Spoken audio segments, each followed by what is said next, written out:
All right, go ahead. Cain Madden, what can you tell us about him and why was he a good fit for you guys? I mean, the grad transfer, scenarios for us become, evaluating your roster and finding out where you can immediately support. When we're recruiting, it's about player development over the long haul, right? And so, you're never saying, all right, this guy's going to come in and he's got to start for us. But the grad transfer for us is, we need to support our particular areas immediately. And so, when we're looking at grad transfers, that becomes an immediate support to a particular area. And we felt like we needed depth in that position. Why do you think you guys have been so successful? Like when a guy comes on a visit as a grad transfer, I mean, it may be like 5 for 5, could be 6 for 6 by the end of the week. Like, you pretty much get anybody who comes here. Well, I think it's not about brick and mortar. It's not about fancy car shows, or it's not about the glitz. It's about making a sound business decision, because they've already been through that, and that's kind of worn off. This is about making a smart business decision as it relates to the right now for them and how it can elevate them for the next step. And most of that is, how is this going to elevate me in terms of winning right now and my resume as it relates to playing in the NFL.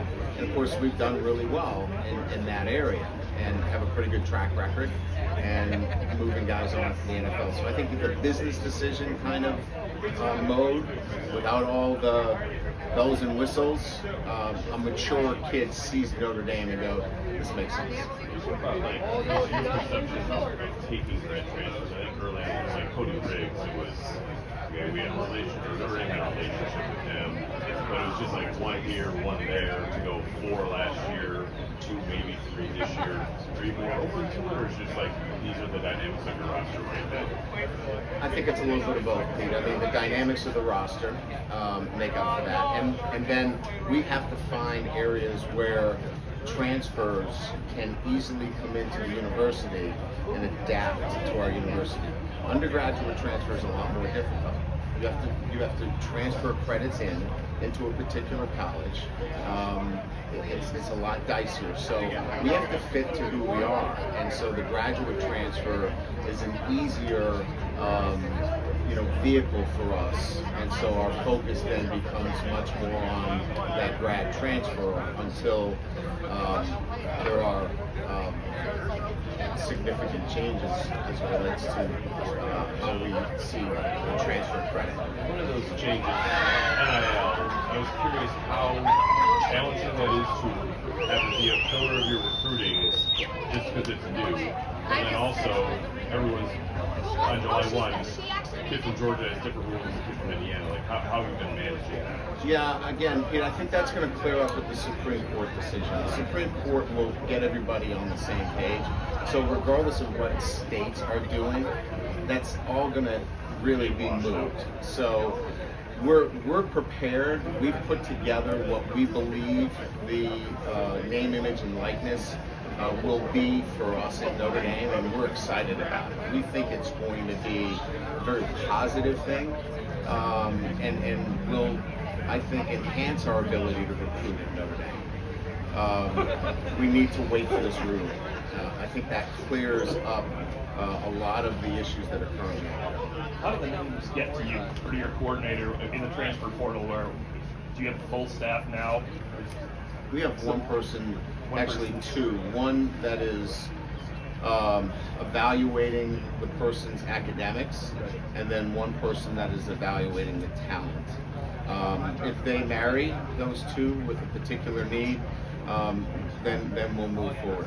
And again, much easier for grad transfers because the academics probably match. You're graduating from a university. Yeah, so then you're going into a much easier scenario. As I mentioned, it's the transfer credit situation that's sticky for us right now. Clearly, if things don't change, we're going to have to address that internally, and that's something that we'll have to work on.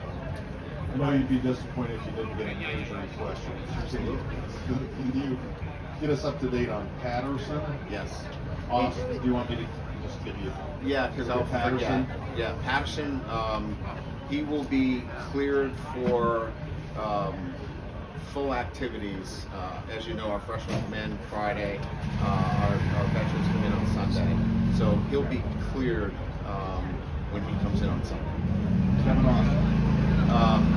He will be modified probably for another 2-3 weeks, but all of his x-rays look really good. Modified means. Well, we're going to gradually work him into a running program. We're not going to throw him right back out there immediately and we're going to put a lot of force out there. But we did a graft this time. We didn't do a graft. We tried to heal it through looking up to the sky.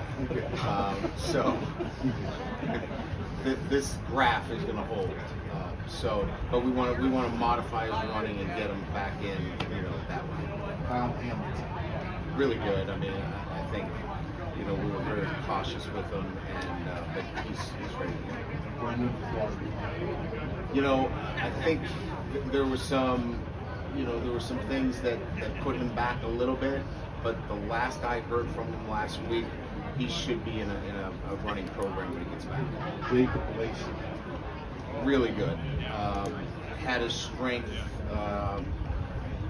almost back to the level where he could be full going. And Paul Moala. Surprisingly, really, he probably was ahead of where we thought he would be. I don't know exactly what Rob Hunt has in mind for him in his running progression because he's so far ahead of where we thought he would be. So I'd have to reserve knowing exactly what he's got. But he's going to be moving around aggressively. Just following up on Patterson with Madden coming in, and I know he has some programs that, but does it affect where Patterson ends up? Okay, where do you think Patterson is? Not sure. Okay, but it does affect him. Yes. Okay. Look, I mean, there's things in play here, right? What's good for the 5, what's good for Notre Dame, and then what's good for Jared Patterson. I have to look at all those things. I have to look at what's best for his future too. We've got some things that we got to figure out there, and we'll get the right 5 guys out there. All things being equal, if it wasn't a dilemma with the other 4, what's his best position? Center. When you look at Myron and then Kurt, with a couple of captains now no longer in that room, how much of those guys either challenge themselves or you guys push them to take on more of that 5th-year senior leader type of role? Yeah, so leadership, right, turns over every year. So, it's important that I spend time with that group of guys and helping them develop who they are and what their traits are. Each guy is a little bit different as it relates to leadership. Myron's not a guy that's going to just get in your face. He's just not that guy. But he will lead by example. Like, if you're not doing it the right way, he'll address it. And he'll address it in his way. So just kind of reaffirming to him that that's okay to lead that way. So I spend a lot of the spring, meeting with those guys later in the day around dinner time, because that's when they're free. They'll come over and I'll spend a lot of time with them, myself, Dr. Selking. We'll spend a lot of time with them, helping them find who they are as leaders. Coach, you said last year that it was like one of the most difficult years coaching football in your entire career. Now that everything's seemingly coming back to normal, how refreshing is that for you and how much more comfortable are you? Yeah, my reflections would be it was difficult, but probably the most satisfying, because you have players that made incredible commitments and their attention to detail, all of the things that you try to teach and are kind of wired to as a coach. They did that, right? And so difficult, yes, but probably as rewarding of any season that I've ever been in. So this you would think is easy, but they're all so different each year. We're not as experienced in so many ways. So this is a new challenge, not one that's I haven't had before, but it'll be a different challenge. So another year, another challenge, and another year that you got to win all your games at Notre Dame. So. Thanks, Mike. Thanks, Mike.